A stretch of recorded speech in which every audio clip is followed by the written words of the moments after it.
va nazorat qilinishi kerak bo'lgan yana bir vaziyat haqida gapirmoqchimiz. Qashqadaryo viloyati Kitob tumanidagi holat. Juvoz qishlog'idagi 67-maktab hududidagi bir qism ana shu yerdagi aholi vakillari tomonidan asossiz egallab olingan. Endi esa maktabga sport zal yo'qmish Hilola. Bu nima degan gap? Maktab 2011-yilda qurilgan bo'lib, o'shanda 180 o'ringa mo'ljallangan edi, ammo hozirda bino 300 nafarga yaqin o'quvchini sig'dirishga majbur. Binoning ko'rinishining o'zi qo'rqinchli, ichki qismini esa siz tasvirlarda ko'rmoqdasiz.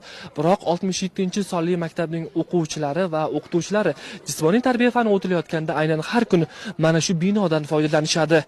Tobora nurab borayotgan maktab ta'mirlanadimi? Shu kabi savollar bilan manzilga kelgan mas'ulga mikrofon tutdik. 12-24 o'lchamli sport zal hamda 120 o'rinli qo'shimcha o'quv binosini 25-yilda taklif berib, tuman deputatlaridan sessiyasidan o'tkazib viloyatga taqdim etamiz. Eng achinarli muammo, maktabga qarashli 60 sotiq yer uchastkasi mavjud bo'lib, shundan 45 sotiq yer maydoni boshqalar tomonidan o'z boshimchalik bilan egallab olingan. Shuningdek, ular ushbu yerga imorat qurib, o'z manfaatlari yo'lida foydalanib kelmoqdalar. Shu sababli ham hozirgi kunda maktab o'quvchilari sport bilan shug'ullanishlari uchun umuman imkoniyat yo'q. Mana bu yerga pazim sim o'tgan mana.